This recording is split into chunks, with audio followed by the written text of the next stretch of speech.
we're all really big fans of the old stuff anyway. We're kind of retro heads anyway. We're old school people, you know. We're over the age of 30, so I think basically we kind of we didn't want to make something that's already out there. But what we do as Startup Studios is one of our kind of things we like doing is taking an idea and adding to things.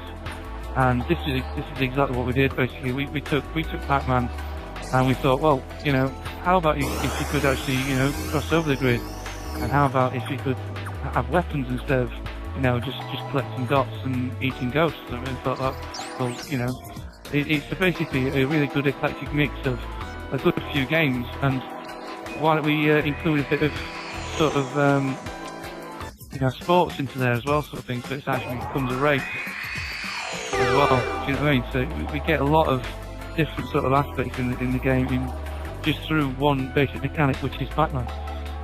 Because you are limited to a certain amount of memory on a download, especially 50 meg. You try and cram as much in there as possible because you actually are restricted. You know, you actually do get kind of then a filter, a content filter of some kind of thing. You know, where you try and get more and more in there, and you keep on optimizing things, and before you know it, you've got a great game. And it does kind of make you think about a lot of things a lot more. Like normally, if it was just a normal box product, a lot of these graphics would not even be the same. You know what I mean? It looks totally different.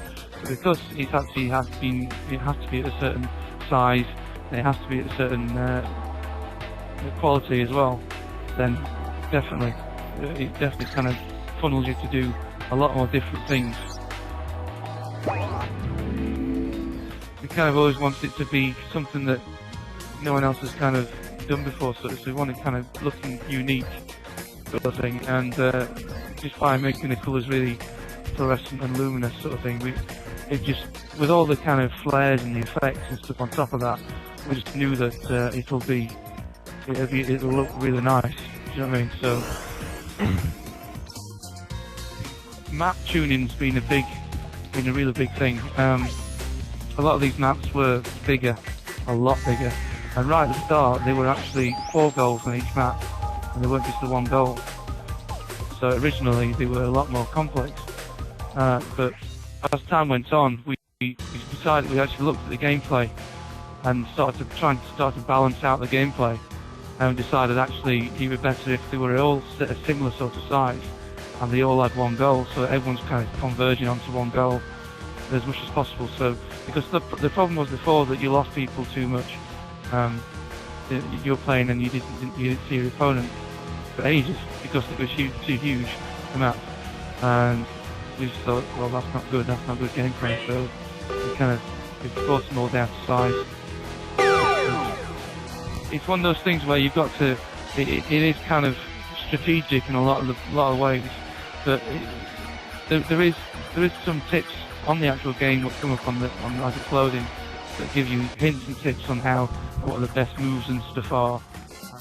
There's a quick like a time trial version of the game, and that's it really. It's time trial, and then there's duel, last man standing as well. So there's not a kind of there's a tutorial as well you can go through if you want to, sort of thing.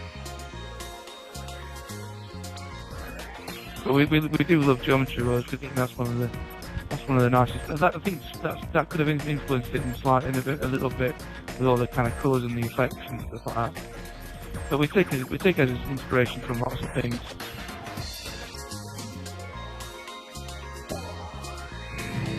Oh, he's won! Oh, you're right. Don't worry about it. Nice one.